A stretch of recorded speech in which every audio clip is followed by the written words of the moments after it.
Oi, eu sou o criador do canal Mundo Racional e hoje será o terceiro vídeo tratando sobre as forças fundamentais. Hoje eu vou falar sobre a força nuclear fraca. Ela é outra força de interação nuclear. Pode ser que você nunca ouviu falar dela, mas o efeito que ela causa eu tenho certeza que você já ouviu falar. Radiação. Esse efeito é causado pelo decaimento quântico de núcleos atômicos e ocorre em maior abundância em elementos com número atômico maior que 83. A radiação foi responsável pela maior parte dos mortos nas explosões de Hiroshima e Nagasaki e ameaça o mundo com o lixo nuclear que não é devidamente armazenado em usinas nucleares. Mas dentro de radiação, a força nuclear fraca é responsável principalmente pela emissão beta, que é quando um núcleo atômico ele emite um elétron e um antineutrino ao mesmo tempo que ele transforma um nêutron que está lá dentro do núcleo em um próton. Ou seja, um nêutron vira um próton dentro do núcleo e com isso ele emite um elétron e um antineutrino. Esse processo pode acontecer deliberadamente quando o núcleo está muito instável ou quando dois prótons se chocam. E quando eles se chocam, um continua próton e o outro vira nêutron, acontecendo o decaimento beta. Ou seja, o próton vira nêutron emitindo um elétron e um antineutrino. Essa força, como eu já falei, é responsável pelo decaimento de núcleos atômicos, pela emissão de elétrons. Ela é de média intensidade por causa que ela não é a mais fraca, que é a gravidade, nem chega perto de ser a mais forte, que é a força nuclear forte. E tem um pequeno raio de atuação, que é menor ainda que o raio de atuação da força nuclear forte. Ou seja, ela tem um raio de atuação de 10 a menos 16 metros. Ou seja, que é menor que o diâmetro nuclear. Como eu prometi que ia falar no último vídeo, qual é a composição do próton e do nêutron, eu vou falar agora. O próton ele é composto por dois tipos de quarks, que se chamam up. Dois quarks up e um quark down. Os ups têm carga positiva e o down tem carga negativa. Enquanto o nêutron é feito de dois quarks down e um quark up.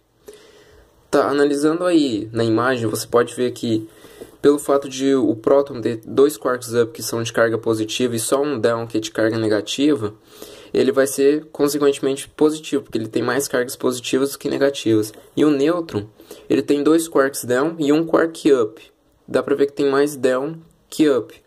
Só que o fato é que o up ele tem o dobro de carga do down. Então você precisa de dois quarks down para você anular a carga de um quark up. Então com dois quarks down para anular a carga de um quark up, somando as cargas, no nêutron você vai ter carga zero, o que explica o nêutron não ter carga. No decaimento beta, o que acontece é que um tipo de partícula que media a força nuclear fraca, assim como os gravitons mediam a gravidade e os gluons mediam a força nuclear forte, a força nuclear fraca ela tem dois tipos de partículas que fazem ela, que são os bósons W e bósons Z. O bóson W negativo ele é responsável por atuar no nêutron, ou seja, especificamente em um dos seus quarks down, e causar a mudança de um quark down para um quark up. Pela última imagem, pela imagem que está aí agora, se um quark down vira um quark up, o conjunto que tinha antes, que era o nêutron, vai acabar virando um próton. Só que o quark down ele tem... A diferença de um quark down para um quark up é de uma carga e também tem mais massa que o quark up. Então, ao transformar um quark down em um quark up, consequentemente ele vai emitir um elétron, que é a diferença que vai resultar na diferença de carga entre o down e o up. E também vai liberar o neutrino, que junto com o elétron dá a massa, que é a diferença entre o down e o up. Vale destacar que existem dois tipos de decaimento beta. O decaimento beta negativo, onde é emitido um elétron, e o beta positivo, onde é emitido um positron, que é um elétron positivo, praticamente.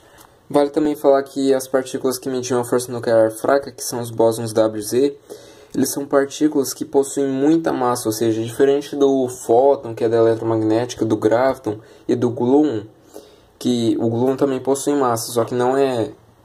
Por isso que ele tem um raio pequeno de atuação.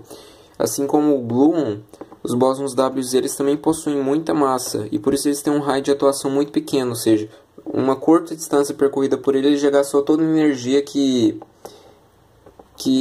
ele tinha para se mover.